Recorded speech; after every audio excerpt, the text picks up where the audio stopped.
Madam আজকে আমার interview. যে কাজের মাসি কোম্পানির মালিককে ডেকে দে তো, ওনার সাথে আমার দরকার আছে। বলুন কি কাজ আছে ওনার সাথে? এই তোকে কেন কৈফিয়ত দিতে যাবো রে? তোকে যেটা বলা হয়েছে সেটা কর। বেশি বাড়তি কথা বললে কিন্তু সেটা তোর জন্য ভালো হবে না।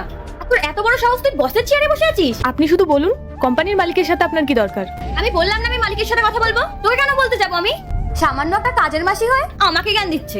নিজের ওপর তো আপনার অগাধ অহংকার দেখছি। আমি জানি না কোম্পানির মালিক এখন কোথায়, আপনি অন্য কাউকে জিজ্ঞেস করে নিন, আমি আপনাকে সাহায্য করতে পারবো না। এই বেশি কথা বলবি না, নিজের পরিচয় কি ভুলে যাচ্ছিস তুই? কাউকে দেখছি না বলে বাধ্য হয়ে তোর সাথে কথা বলছি, না হলে তোর মতো অশিক্ষিত মেয়ের সাথে কথা বলার বিন্দু মাত্র ইচ্ছা আমার নেই। তাই নাকি? আমি অশিক্ষিত? আমার সাথে কথা বলার আপনার ইচ্ছে নেই? তাহলে এখানে দাঁড়িয়ে দাঁড়িয়ে তর্ক করছেন কেন? বেরিয়ে যান এখান থেকে। তুই আমাকে অর্ডার দিচ্ছিস, এখন তুই ঠিক করে দিবি আমি কোথায় যাবো কি যাবো না?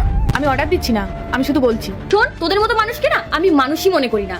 বুঝলাম। আচ্ছা জানতে পারি আমাদের মতো মানুষদের আপনারা কেন মানুষ বলে মনে করেন না?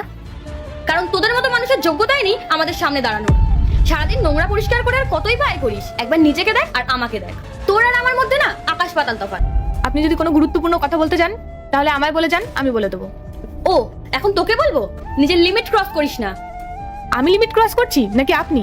আপনি তো আসার পর থেকে আমার সাথে খারাপ ব্যবহার করে যাচ্ছেন। বসের চেয়ারে বসে কি নিজেকে মালিক মনে করছিস? এই ওঠ ওঠ বলছি। আপনি বের করার কি? আপনাকে তো এই অফিসে আগে কোনোদিন দেখিনি। তোর চাকরিটা না খুব তাড়াতাড়ি যাবে।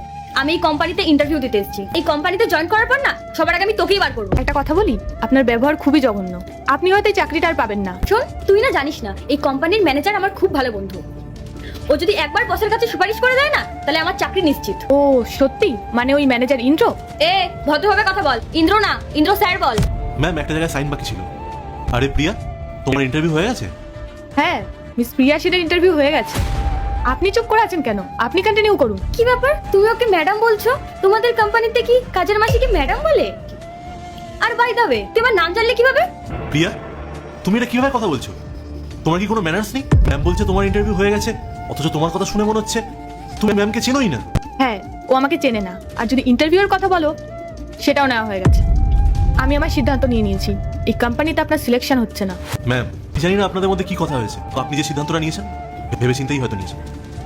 প্রিয়া, আমি তোমার সিভিটা সাবমিট করেছিলাম ঠিকই, কিন্তু আমার মনে হয় তুমি এই কোম্পানির জন্য এলিজিবল না। একটা কথা মনে রাখো, এতক্ষণ ধরে তুমি যাকে কাজের মাসি বলছিলে ইনি এই কোম্পানির ওনার। কি? Ma'am ma'am I am really sorry, আমি আপনাকে মেড ভেবে অনেক বড় ভুল করেছি। বিশ্বাস করুন ম্যাডাম, আমি যদি জানতাম আপনি এই কোম্পানির বস, আমি কখনো এরকম ব্যবহার করতাম না। প্লিজ ম্যাডাম আমাকে ক্ষমা করে দিন। একটু আগেই তো আপনি আমার সাথে খারাপ ব্যবহার করছিলেন, এখন যখন জানলেন আমি এই কোম্পানির মালিক, অমনি রং বদলানো শুরু করে দিলেন। সরি, আমি আমার কোম্পানিতে আপনার মতো নিচু মানসিকতার মানুষকে কখনোই নিতে চাই না।